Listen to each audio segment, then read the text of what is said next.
and Gilbert carried him out of the octagon. Now, this is where I think Gilbert may have been being the best big brother you could ever ask for. Gilbert knows what I know, which is that if you just tapped out, I mean, you may not have tapped out, but you tapped out. If you just tapped out due to being exhausted, then you know what that means?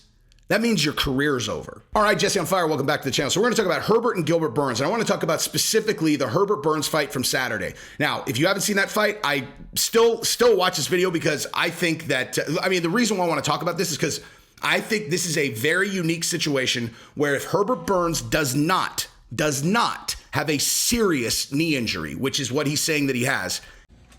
What's up, guys? I want to thank everyone for the support today. Unfortunately, wasn't the result I was looking for. My knee gave out, was not stable. I couldn't continue fighting.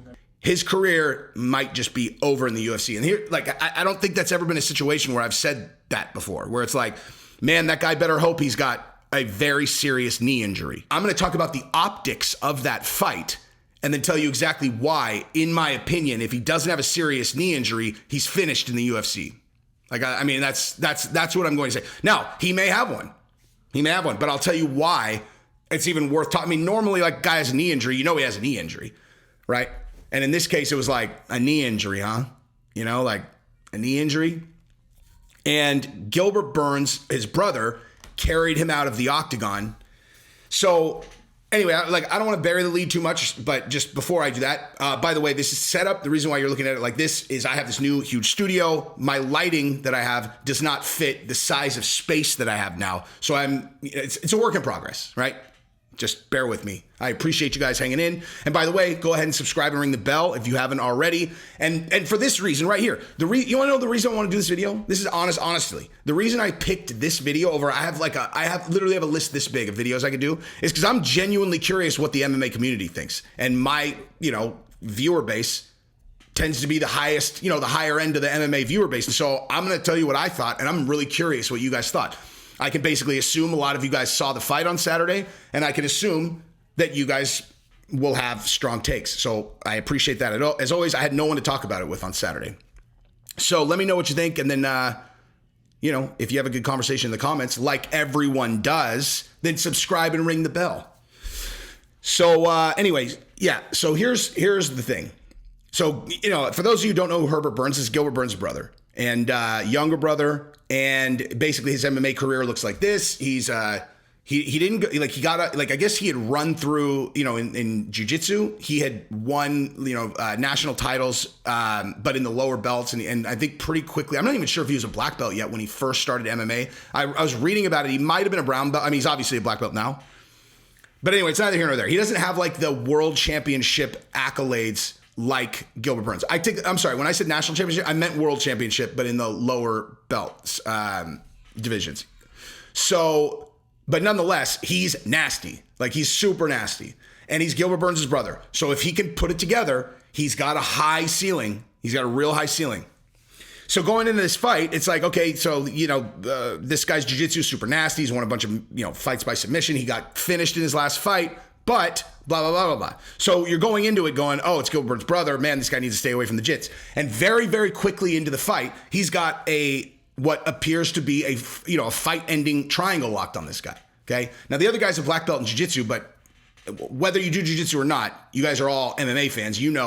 Two black belts, that doesn't, that doesn't always matter. Charles Oliveira is a black belt. Dustin Poirier is a black belt. Charles Oliveira submitted, you guys understand. And so that triangle that he had locked in, it was like, oh, that's a wrap. Literally, I was watching on my phone at the pool and I was like, oh, it's over. Where you kind of take a break, you're like, oh, that's it. And then I went back, I'm like, it's not finished. It's not finished. It's not finished. It's not finished. And after, I don't know, call it 45 seconds to a minute being in there, he ultimately escaped. And Herbert must have been in a full squeeze that entire time because he's trying to, he's trying to finish. So the last minute of the round, now they're kind of back and kind of neutrally fighting and scrambling, etc. And you're like, damn, Herbert is gassed, son. You just see he's tired. He looked very tired. And then towards the end of the round, he looked really tired. Okay, we're still talking the first round. Okay, first round. And then at the end of the first round, he just laid there. Okay, the round ended, other dude gets up, goes back to his corner, and Herbert just laid there. And they went to commercial. And I was like, man, he looked like he wasn't going to get up. And I'm thinking in my head, I'm like, you can't not continue because you're too tired after the first round. I don't care if you were in a full squeeze for 5 straight minutes. Like, you can't do that. Like, you cannot just lay there. You cannot do that. Dana will fire you. Like, as simple as that. Dana will fire you. You like, stand up and go back to your corner, dude. That's not a good enough reason to be tired, especially in a 3-round fight at the end of the first round. You can't be that tired. Like, you can't. So, and you certainly can't let them see it. Because here's the thing, dude. Once you do that, when you lay there like that, I mean, and again, I'm not saying for sure that he doesn't have a knee injury. I'm just saying, like, this is how I interpreted it at the time, was he's gassed.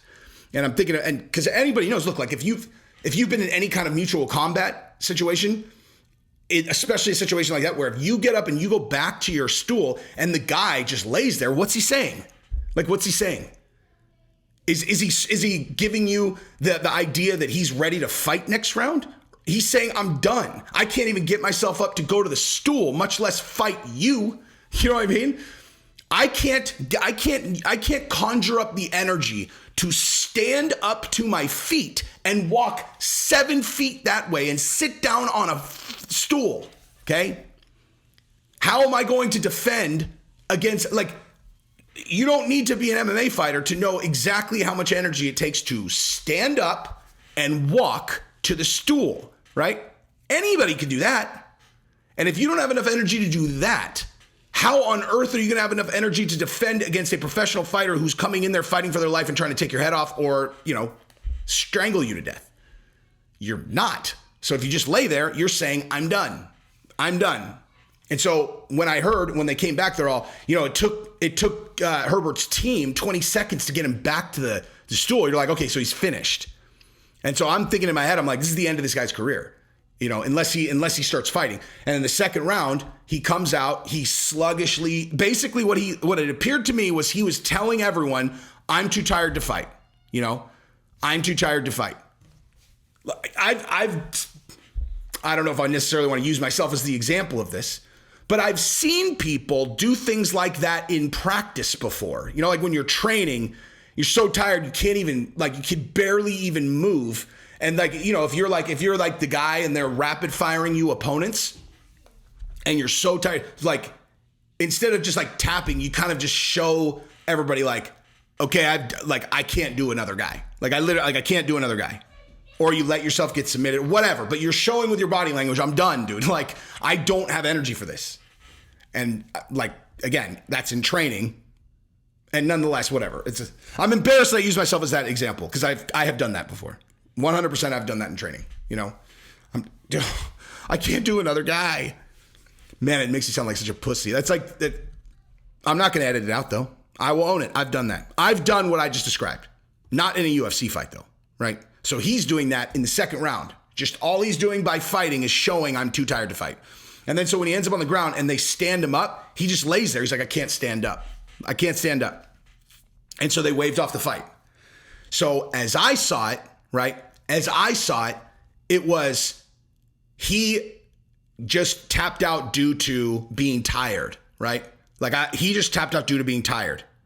And Gilbert carried him out of the octagon. Now, this is where I think Gilbert may have been being the best big brother you could ever ask for, okay? Because I think that Gilbert was covering for him. This is how I interpreted it, right? Was Gilbert knows what I know, which is that if you just tapped out, I mean, you may not have tapped out, but you tapped out. If you just tapped out due to being exhausted, then you know what that means?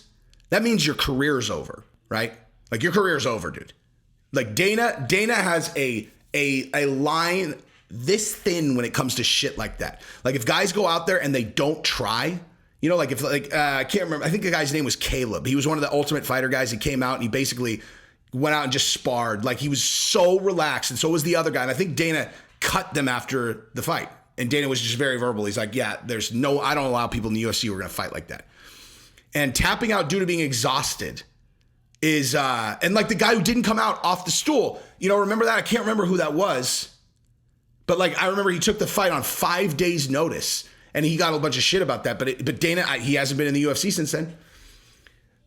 But nonetheless, it's a 3-round fight. You're in the second round. If you're done from exhaustion, Gilbert knows you're done. And so Gilbert picked him up and he carried him back to the locker room. And then they said his knee gave out, right? So afterwards, it's like, oh, my knee gave out. And I bet if he, as I interpreted at the time, was just saying, I'm too tired, Gilbert is like, that's not an option for you, okay? Your knee is injured.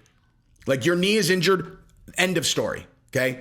And then so they were like, oh yeah, my knee gave out, and then like over the following 24 hours, they did this kind of press tour of like, oh, my knee gave out, when I was trying to finish the triangle and, XYZ or whatever like that. So that's like what they're going with. And I'm saying like, okay, if Gilbert was covering for you, then this guy only figured out that he needs to have a knee injury after the fight, because when you're watching it, in the cage, there's no indication that his knee was injured. He just looked gassed. It's as simple as that. Like, that's how I interpreted it. Now, Gilbert, again, I'm saying this as a compliment to Gilbert.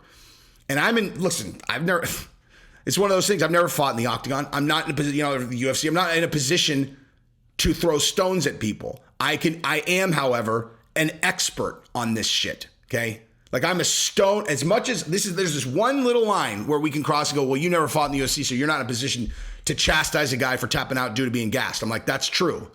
But I can tell you this, no one knows this happens, then this happens in the UFC better than I do, outside of maybe, some brass in the UFC. Like, no one has watched this sport closer than me for the last 20 some odd years. I know what happens in this situation. I know exactly what happens. You tap due to being gassed, you're done. Like, you're done. You're done. That's what happens.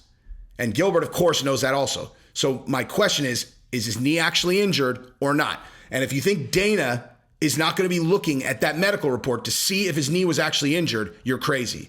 Because that right there was like, if you were going to give a video example of the type of fight performance where Dana will cut you instantly for it, I've never seen a bigger example than that. Literally, like, because he has no excuse. It's not like I took it on 5 days, whatever. He's just like, oh man, I squeezed too hard in the first round and I got really tired.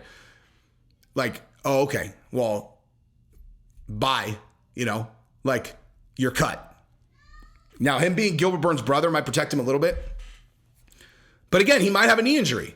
He might have a knee injury. That's why I'm saying I'm very curious what you guys think. It never crossed my mind that he might have a knee injury.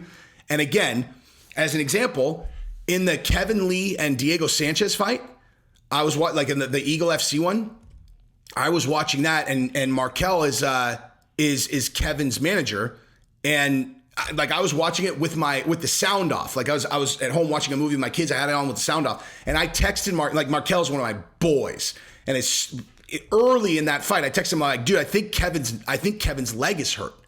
And he was like, no, he's like, I don't think so. I'm like, dude, I'm telling you, I think his legs hurt, because he couldn't hear the announcers either. We figured out later that the announcers were saying that they thought his leg was hurt also, but I picked up on it like that. Now, he's physically at the fight. You can't see as well as on TV.